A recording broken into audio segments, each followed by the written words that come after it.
Bonjour à toutes et à tous, Valentin Franc avec vous, très heureux de vous retrouver. Nous sommes le mercredi 20 mars 2019 et ce soir nous avons la Fed, comme vous le savez, qui est très attendue puisque aucune hausse des taux n'est espérée. Par contre, tout ce qui va être projection économique et projection des taux, eh bien c'est ce qui devrait être le plus créer le plus de volatilité. Au niveau de la normalisation du bilan, on attend à ce que la Fed arrête la normalisation de son bilan, c'est-à-dire la réduction de ses actifs. Et donc au niveau des projections des taux, et la question qui se pose, c'est est-ce que les dernières projections des taux c'était en décembre et le FOMC prévoyait deux hausses des taux en 2019. Pour ceux qui ont participé au webinaire que j'ai fait avec Vincent Gann, eh bien vous savez que les investisseurs, enfin les consensus plutôt n'attendent aucune hausse des taux. Il y a même une probabilité non négligeable d'une baisse des taux d'intérêt de la Fed d'ici la fin de l'année. Donc la question qui se pose ce soir, c'est est-ce que l'OFOMC va quand même prévoir une hausse des taux? Est-ce que le FOMC va en prévoir aucune? Voilà, c'est un petit peu la question qu'on va se poser, enfin dont les investisseurs vont regarder ce soir. Et il y a également toutes les projections économiques. Les projections économiques, si elles sont dégradées, trop dégradées, ça sera négatif non seulement pour le dollar, mais également pour les marchés actions. Voilà.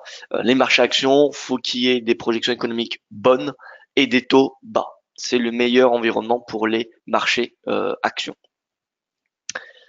En attendant, on a eu des nouvelles tensions un petit peu sur le dossier commercial entre les États-Unis et la Chine. On a une information de Bloomberg hier qui est tombée indiquant que la Chine, enfin Washington serait inquiet d'un recul de la Chine sur les demandes américaines concernant la propriété intellectuelle. Voilà, donc il n'y a pas d'information qui est confirmée pour le moment, mais a priori, voilà, les choses se compliqueraient un petit peu. D'après le Wall Street Journal, nous aurions les négociateurs américains qui se rendraient à Pékin la semaine prochaine pour des nouvelles négociations.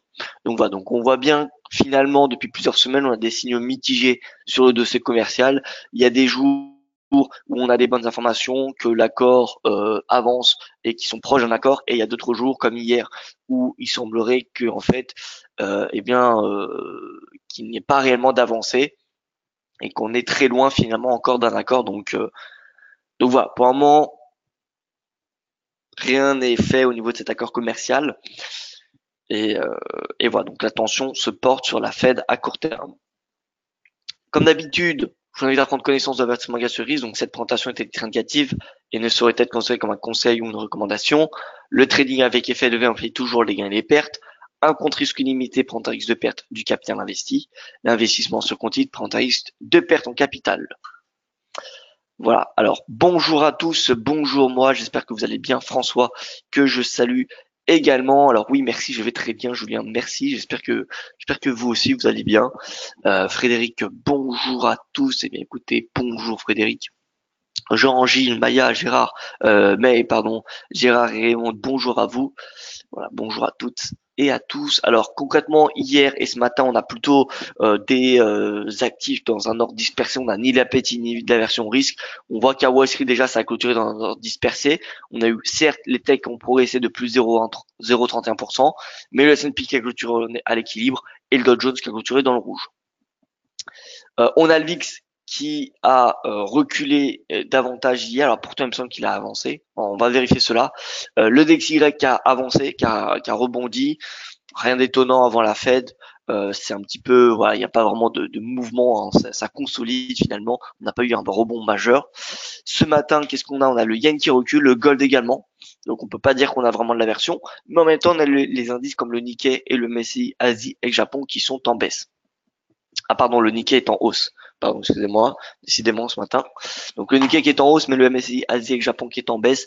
Voilà, on n'a pas réellement de consensus, en tout cas enfin on n'a pas une psychologie très claire de la part des marchés actuellement. Ça montre bien que le marché attend. Finalement, il est prudent. On n'a ni de l'appétit ni de l'aversion au risque. Au niveau du calendrier économique, donc mis à part la fête ce soir à 19h, donc je rappelle, ce soir il y a un webinaire avec Yoav Nizar de 18h45 à environ 19h15, 18h45 à 19h15 heure française, voilà pour le communiqué de la Fed. Et sinon, mis à part cette Fed, nous aurons à 10h30 l'inflation britannique qui est attendue stable à 1,8%. Donc journée encore calme aujourd'hui.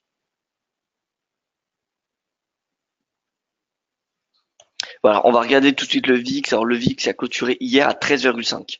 Voilà, donc ça c'est le VIX officiel. Ce qu'on voit c'est le VIX de la CBOE. Faut bien regarder quel VIX hein, vous regardez. Donc 13,55 vous voyez. Donc 13,55 le VIX. Donc c'était en légère hausse. Hein. C'était finalement en légère hausse. Hausse de 3,51%. Donc légère hausse du VIX, mais il n'y a rien non plus de surprenant pour le moment. Hein. 3,51%, c'est assez faible hein, comme progression. On a toujours une divergence qui n'est pas validée puisque le RSI est en dessous de 50. Donc tant qu'il c'est en dessous de 50, il y a rien à faire. Hein. Faut pas voilà anticiper un mouvement. VVX, VVX est bien plus intéressant puisqu'on voyait qu'hier on a eu un breakout de cette oblique baissière. Si on a un deuxième breakout, enfin si on a un chandelier qui vient confirmer ce breakout, ça renforcerait le signal baissier. Voilà. On continue avec le S&P qui a clôturé, vous voyez, sur le futur dans le rouge. Alors, on n'a pas une étoile du soir parce qu'on n'a pas de gap, mais on voit que c'est voilà finalement un retest des 2821 points. On est revenu tester 2821 points. Ça montre bien que le marché teste encore cette résistance, enfin en tout cas faire preuve de résistance, parce que normalement quand on casse une résistance, ce qu'on voit, enfin ce que normalement on doit voir, c'est une accélération du prix. D'accord. Là, on voit que finalement, on n'a pas eu d'accélération du prix pour le moment. Ça vient pas remettre en cause ce breakout, mais c'est vrai que ça vient diminuer la crédibilité de celui-ci. Et finalement, ça c'est cohérent puisque on a la Fed ce soir, donc le marché fait preuve de prudence avant la Fed. On ne sait pas trop quoi nous attend. Alors on sait que on va avoir la fin de la normalisation du bilan, ça c'est quasiment sûr. On est sûr qu'il n'y aura pas de hausse des taux d'intérêt, mais par contre tout ce qui est au niveau des projections des taux et projections économiques, c'est là où eh bien il y aura la volatilité. Donc le S&P 500, pour le moment ça reste boule. Maintenant voilà, toujours prudence. De toute façon, là, il n'y a pas grand chose à faire à ce niveau de prix. Je vois pas ce qui est possible de faire, ni acheter, ni vendre. On est proche des sommets, mais en même temps, on est proche d'un support. On est assez haut quand même. Donc voilà, pour le moment, et surtout avant la Fed, je resterai assez prudent. Pareil pour les autres indices, hein, que ce soit CAC, voilà, S&P, CAC, on voit tous les indices sont clôturés dans voilà l'équilibre. Enfin, sur les futurs, attention, sur les futurs, parce que les indices européens ont inscrit une nouvelle hausse hier. Là, on voit qu'on revient à 5004, mais finalement, tant qu'on est dans ce canal, bien, il n'y a pas de quoi s'inquiéter.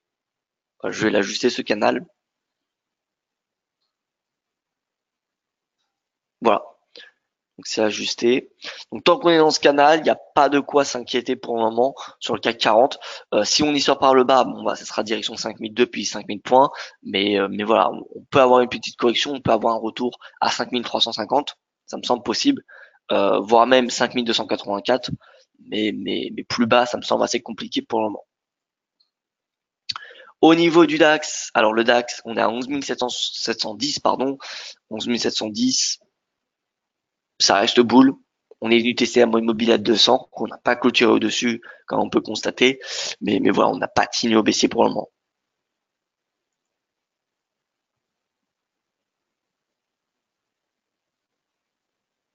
Alors Philippe qui nous dit bonjour, hier vous annoncez une faible volatilité en attente de la Fed, mais on a eu 300 points de variation sur Dow Jones. Qu'en pensez-vous? Alors oui, alors cette volatilité elle a été due par une annonce de Bloomberg, donc forcément ça n'a pas été, c'est pas quelque chose d'anticipable. Il n'y a pas que la Fed, mais donc c'était au niveau des tensions commerciales, comme je vous l'ai dit, il y a eu quelques regains de tension au niveau du dossier commercial, donc forcément ça c'est pas quelque chose d'anticipable. Donc c'est pour ça qu'on a eu un regain, oui, de volatilité. Mais en soi, est-ce que on a eu une clôture dans le rouge de façon significative ou dans le vert de façon significative? Non, les indices finalement sont restés plutôt à l'équilibre. Hein. Donc voilà, oui, on a eu du mouvement d'intraday en raison de cette annonce de Bloomberg, mais en soi, on n'a pas eu non plus de clôture, voilà, de signal majeur.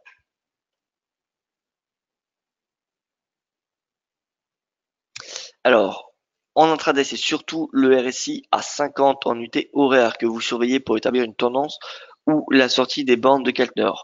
Alors, il y a plusieurs choses. Il y a déjà la tendance avec les moyennes mobiles. Moyenne mobile, c'est peut-être l'indicateur le plus intéressant à court terme, en intraday même.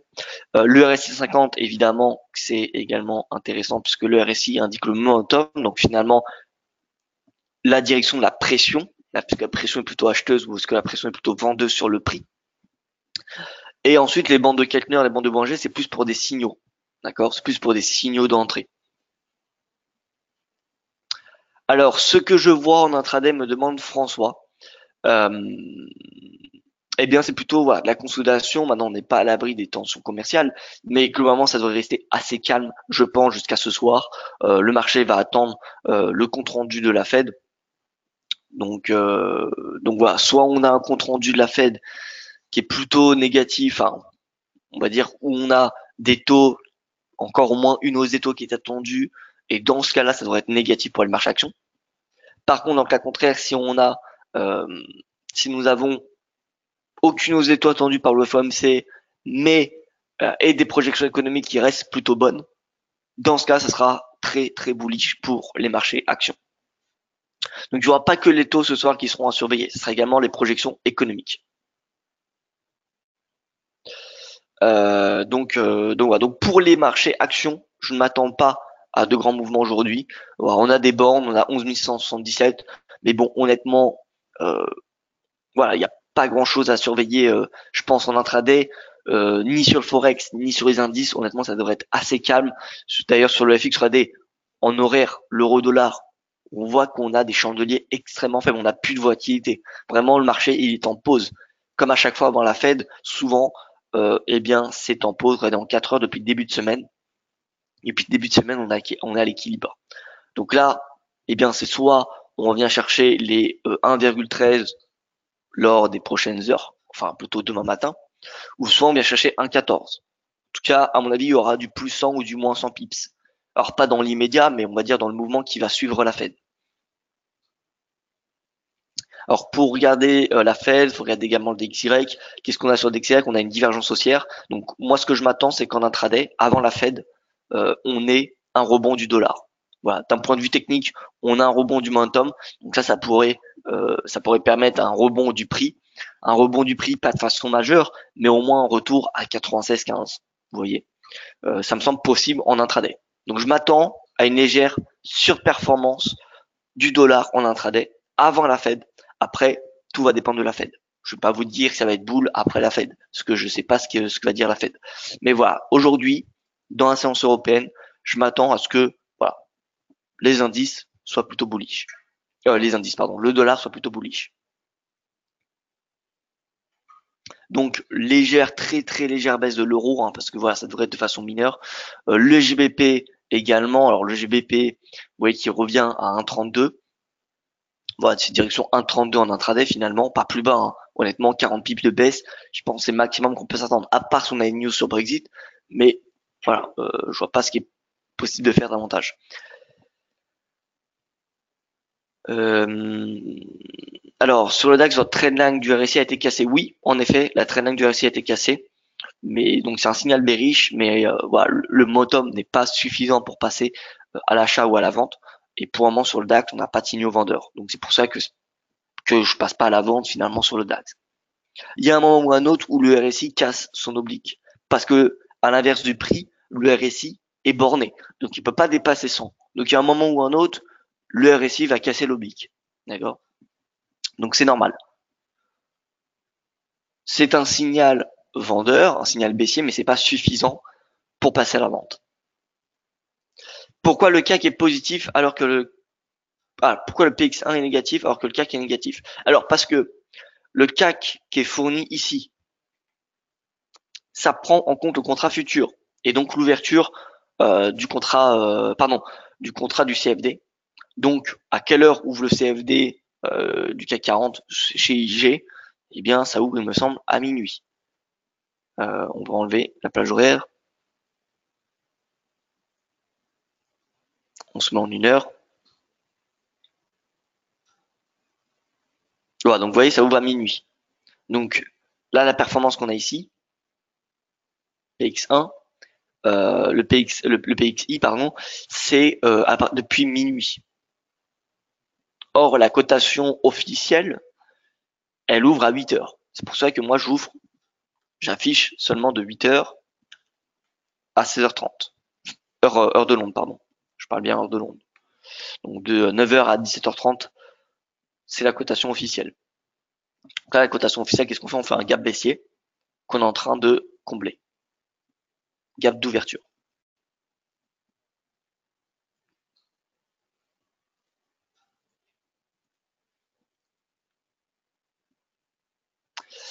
Raymond, qui demande pourquoi vous attendez un dollar un peu bullish avant la Fed? Alors, pas pour des raisons fondamentales, simplement pour des raisons techniques. Voilà, DXY, moi je vois une petite divergence en intraday, même en 4 heures. Donc je me dis que voilà, le dollar pourrait continuer à pousser légèrement aujourd'hui avant la Fed. Alors, 96,15, ça me semble le maximum qu'on peut s'attendre, parce que 96,15, c'est quand même une belle hausse avant la Fed. C'est quand même une hausse de 0,20%, 0,20% du DXY en intraday, sans catalyseur, c'est assez rare. Donc voilà, 96,15, ça sera le maximum.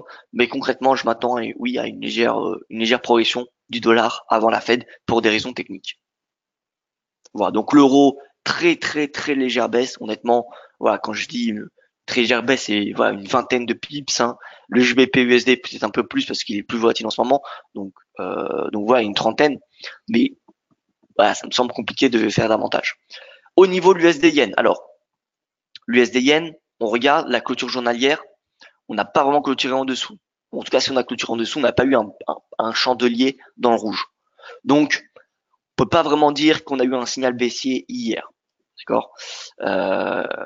Donc là, c'est flat finalement. Regardez ce qu'on fait. Finalement, là, on est plutôt dans un range ou même plutôt dans un triangle. Donc ça pourrait être une figure de retournement. Normalement, c'est une figure de continuation, mais bon, il n'y a pas non plus 100% de probabilité que ce soit une figure de continuation. Regardez, 1, 2, 3, 4 temps de contact. Ça y est, on a les 4 points. 1, 2, 3, 4. Donc là, il faut attendre le breakout. Il faut attendre le breakout. Si on a une sortie par le haut, on ira chercher le haut du triangle. Si on a une sortie par le bas, on ira chercher le bas du triangle. Ce sera le premier objectif de court terme. Voilà, donc à surveiller de près l'USD Yen. Je vais le mettre en orange. Donc là, on a un triangle. Bien évidemment, ça dépendra de la Fed, hein, comme vous en doutez.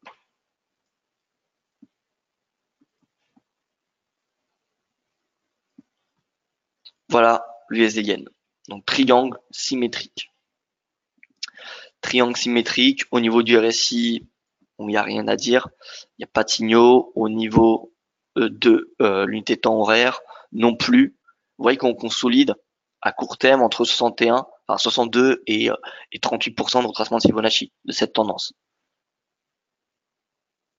Ok, donc là, vous voyez, tant qu'on n'a pas de breakout, il y a rien à faire hein, finalement sur le SD Yen.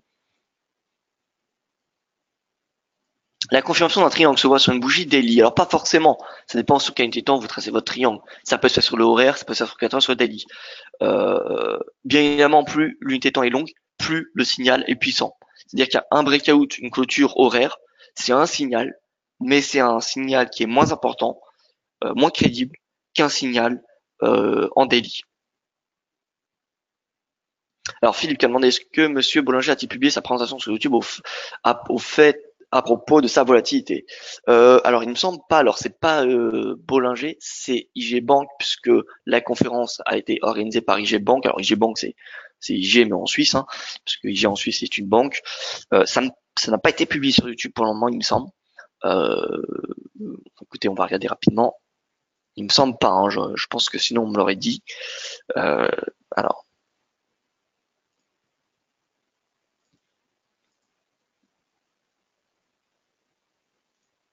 Alors, IG Bank, Bollinger, non, vous voyez, vraiment il n'y a rien. Voilà, donc non. Il n'y a pas de conférence pour le moment. Donc je vous tiendrai au courant de toute façon quand ça sera en ligne. Donc pour la confirmation de sortie du triangle, voilà, ça peut être une clôture journalière, comme ça peut être une clôture horaire. Bien évidemment, la clôture journalière aura un impact une crédibilité beaucoup plus importante qu'une clôture horaire. Un peu finalement comme on a vu hier. Regardez, on est dans un canal de long terme. Vous voyez qu'on a des clôtures horaires ici, donc un faux signal, puisqu'on n'a rien intégré. Pareil ici, faux signal. Donc voilà. Alors que sur du daily, finalement, si on avait attendu la clôture journalière, eh bien on ne l'avait toujours pas. Donc voilà. Il n'y a pas il faut que la clôture journalière. Une clôture horaire peut être suffisant, mais sachez qu'il y aura vous aurez plus de signaux, mais également plus de déchets. Par contre, vous aurez probablement un meilleur point d'entrée, si c'est un bon signal. Au niveau de l'USD CAD, alors, vous savez quoi, je vais repasser sur l'euro-dollar en horaire. Donc l'horaire, il n'y a rien à dire. J'avais cru voir une divergence. GBP pareil, bon, vous voyez que GBP ça tombe pour le moment. Ouais, depuis qu'on a dit que le GBP va perdre 40 pips, on a eu une annonce. Parce que vous voyez qu'il y a 5 minutes, il y a 10 minutes, on parlait, il était à 1,32 et quelques. Alors là, il y a dû avoir quelque chose sur le GBP. Alors, ce que je sais, c'est que ce matin, on a la BBC qui a annoncé que Theresa May va demander un court report du Brexit et non pas un long report. Voilà, maintenant, là, depuis 5 minutes, je suis avec vous, donc je ne sais pas ce qui s'est passé, mais à mon avis, il y a dû avoir une petite annonce. Voilà, donc GBP retour à 1,32 et ça vient soutenir le DXY, bien évidemment. Avec DXY, forcément, du coup, il est en légère hausse, il progresse. Hein, parce que dans le DXY, il y a quoi? Il y a de l'euro, mais également il y a du GBP, il y a du yen. Et il y a du franc, etc. Mais bon, ça représente quasiment rien dans le DXY. S'il faut retenir 3 devises qui influencent le DXY, c'est quoi? C'est l'euro en premier, le GBP et le yen. Voilà. Ensuite, le reste, ça n'influence pas vraiment le GBP, le DXY. Alors, au niveau de l'euro GBP, il y a un semblant de démarrage haussier. Néanmoins, le DXY, enfin le RSI, pardon, n'a pas clôturé au-dessus de 50. Donc moi, vous savez que quand il y a une divergence, je suggère d'attendre la clôture au-dessus de 50. Ça permet de renforcer ses probabilités de gain, c'est son taux de réussite. Donc voilà. Donc si le RSI journalier clôture au-dessus de 50, ça sera un signal d'achat. Un signal d'achat, on viendra utiliser le retracement de Fibo, donc on ira chercher 50%, puis 101, puis possible qu'on ira chercher 0,88. Tout dépendra du momentum et du mouvement qu'on aura.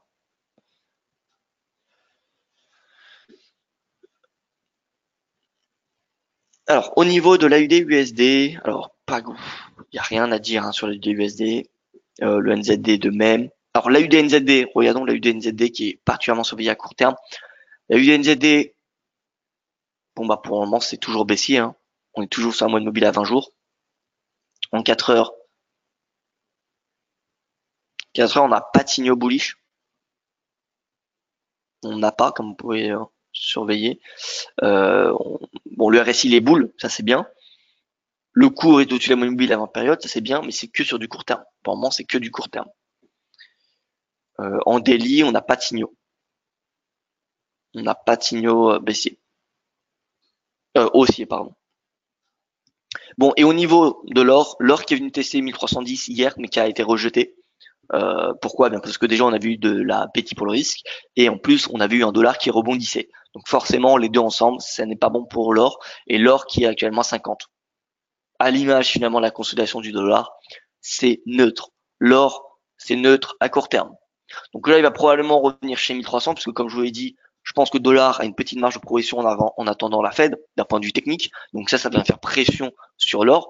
L'or, je pense qu'il peut venir chez 1300 avant la Fed, et ensuite tout va dépendre de la Fed. Soit, on aura une Fed plutôt moins dovish que prévu, et dans ce cas-là, ça sera baissier pour l'or. L'or ira très probablement chercher 1280 $. À l'inverse, si on a une Fed qui devient particulièrement dovish, là par contre l'or, il ira tout droit à 1320 $.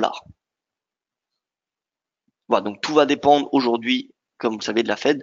Et au niveau des cours de pétrole, alors les cours de pétrole c'est haussier pour le moment, je pense que c'est assez clair. Alors on va enlever cette oblique.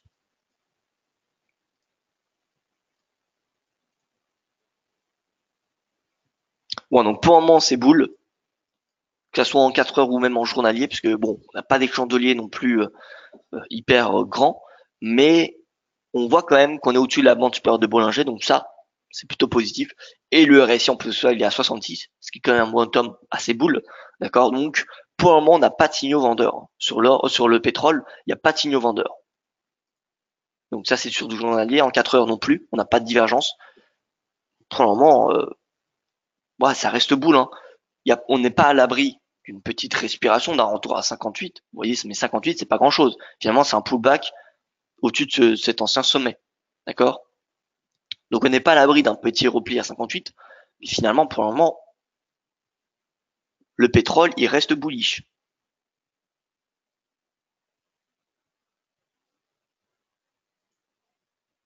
Voilà. Et en horaire, bon, il y a 50. Vous voyez que le marché, finalement, il temporise sur quoi? Sur les indices, sur le FX, sur l'or, enfin, sur les matières premières. Bref, il consolide partout, pour le moment. Alors, on va regarder le Russell 2000. Ça fait un petit bout de temps qu'on l'a pas regardé. Le Russell 2000, en journalier.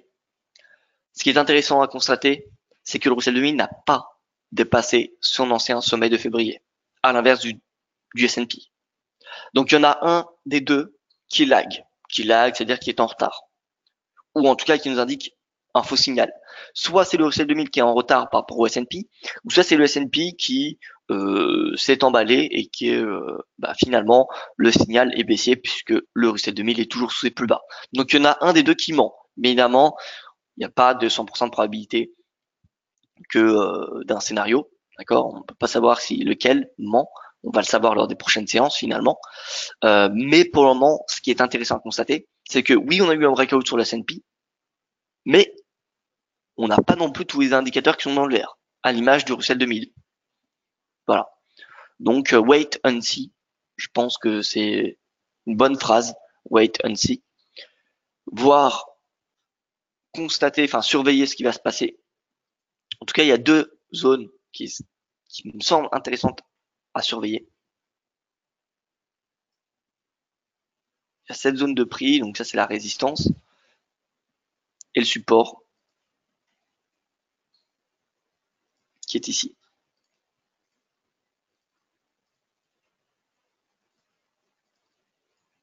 Regardez. Vous voyez, ça a été une zone quand même, on va dire, de mouvement, beaucoup d'échanges dans cette zone de prix. Donc là, on a une résistance, on le voit, hein, une résistance. Et là, ici, on a un beau support.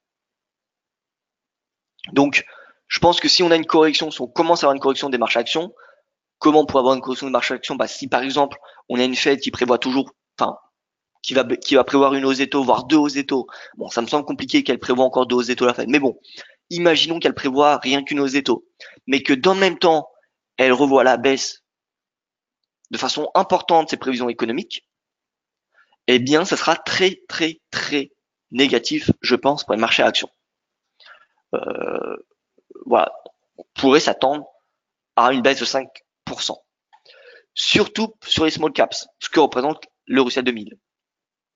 Enfin, Russell 2000, c'est plutôt les mid caps. Mais bon, les small et mid caps sont très dépendantes de l'économie américaine, alors que les large caps qui sont dans le S&P 500, c'est plutôt international, c'est des entreprises internationales. Donc voilà, l'économie américaine elle est importante, mais c'est surtout l'économie mondiale. Voilà, le Russell 2000 c'est beaucoup plus dépendant de l'économie américaine. Le Russell 2000 est beaucoup plus sensible à l'économie américaine qu'à l'économie mondiale. C'est quoi le planning des annonces de la Fed à partir d'aujourd'hui? Alors ce soir, 19h, publication du communiqué de la Fed, qui va contenir la décision de la politique monétaire, donc en termes de taux, en termes de normalisation du bilan. Donc ça va être publié à 19h. Et en même temps, il y aura les projections économiques et les projections des taux. Donc, je vais vous envoyer un lien que je vous invite à sauvegarder pour ce soir et même pour les prochaines annonces.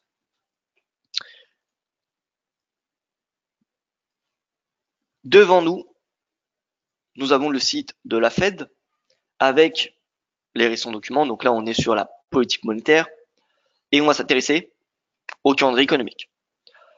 Alors, là, vous voyez que vous avez toutes les dates pour cette année 2019, toutes les dates des décisions des taux. Donc nous, Nous sommes actuellement le 20 mars. Pourquoi il y a 2 dates? Parce que vous savez que le FOMC se réunit pendant 2 jours, le mardi et le mercredi. Donc, ce soir, il y aura non seulement le statement, la déclaration de la politique monétaire, mais il y aura surtout, et c'est peut-être ça le plus intéressant, les projections économiques qui sont publiées tous les 3 mois, fin de chaque trimestre. Projections Materials, sous format PDF et HTML. Donc ceci sera publié juste à côté. Donc il y aura le statement et ici les projections. Et en fait, je vais vous faire voir ce qu'il faut regarder, ce qu'il faut surveiller. Donc on va se mettre en format PDF. On aurait pu prendre le HTML, mais bon. Ce qu'il faut surveiller, c'est quoi? Le PIB, donc tout ça, changement en fait au niveau du PIB. Donc vous voyez que vous avez Change in Real GDP et vous avez September Projections. Donc en fait, c'était la précédente estimation. Donc nous aurons ceux de mars et ceux de décembre. Donc ceux de décembre qui correspondent à cela. D'accord? Et en fait, il faudra voir la différence. Donc pour le PIB, pour le taux de chômage, pour l'inflation. Mais surtout pour les Fed Funds Rate. C'est ça le plus important. Donc là, on voit que en 2019, il prévoit un taux médian de 2,90%. Donc c'est deux hausses des taux par rapport au taux actuel. Donc, ce qu'on attend, c'est que ça soit 2,4. 2,4, ça voudrait dire statu quo. Ça voudrait dire statu quo. Et entre les deux, donc ça va être de 6 et quelques, ça va être une hausse des taux. Donc voilà, donc c'est ce graphique qu'il faudra surveiller. Et ensuite, les fameux dot plots qu'on connaît, c'est ça. Chaque point représente un vote du comité de la Fed. Et c'est comme cela qu'est calculé le taux médian. Et finalement, c'est les projections des taux pour chaque membre du FOMC. Donc ça donne un ordre d'idée de ce que le comité anticipe. Voilà, donc c'est ça qu'il faudra surveiller. C'est Fed Funds Rate. Et ensuite, il faudra regarder les prévisions macroéconomiques. Voilà, c'est ça qu'il faudra surveiller.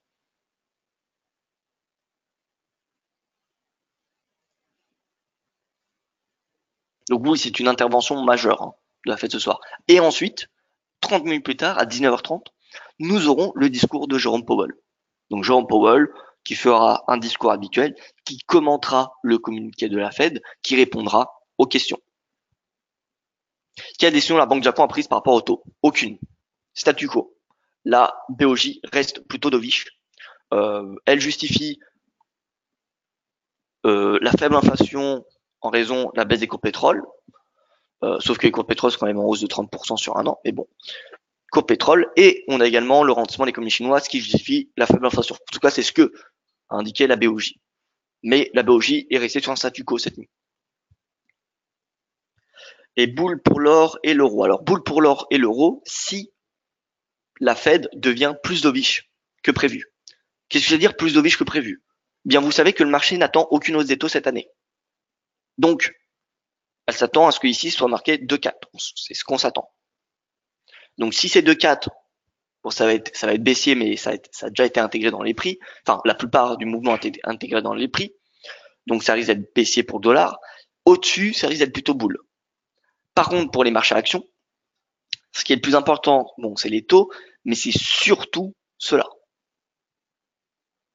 Si on a, par exemple, un PIB qui est revu à la baisse de façon drastique, ça sera très mauvais pour les marchés à actions.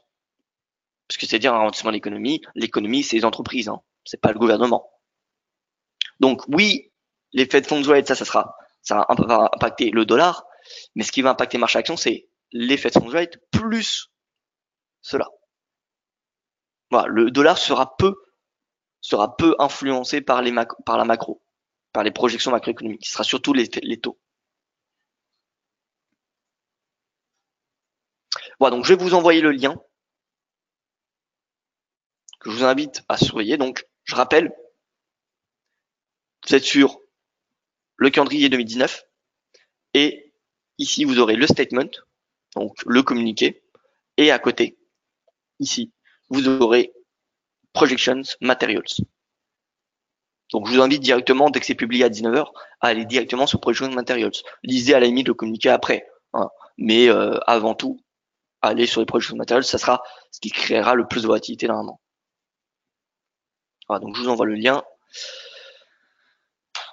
Et voilà, écoutez, vous voyez, regardez le dollar qui surperforme. Alors que ce matin, quand je me suis connecté, le dollar était au milieu à peu près. Donc là, on voit que le dollar, ça il se renforce avant la Fed. Après, ça ne veut pas dire que le dollar va surperformer après la Fed. Hein. Vous savez, parfois on a achat de la rumeur, vente de la nouvelle. Hein. Donc voilà. Historiquement, sur le CAC, c'est une des plus longues périodes sans correction. Alors ça dépend de ce que vous appelez une correction. Correction, en théorie, c'est 10% de baisse. Donc 10% de baisse, on l'a fait récemment. Ça dépend de ce que vous appelez une correction. Maintenant, si on parle de la nombre de chandeliers, enfin nombre de séances au-dessus de sa moyenne mobile à 21 jours, là par contre, je pense que oui. J'ai pas regardé dans l'histoire, j'ai pas regardé, mais à mon avis, on est quand même, on n'a pas fait un record à mon avis, mais quand même ça doit être assez important. Voilà, je regarderai si je peux, si j'ai le temps, je ferai une rapide étude, mais voilà. Donc voilà, ce soir, rendez-vous 18h45 avec Yoav Nizar pour son webinaire spécial Fed. Merci pour votre attention, je vous souhaite une excellente journée et écoutez, soyez prudents même s'il y a peu de volatilité qui est attendue, je pense, pendant cette journée. Voilà, très bonne journée à vous et je vous dis à demain.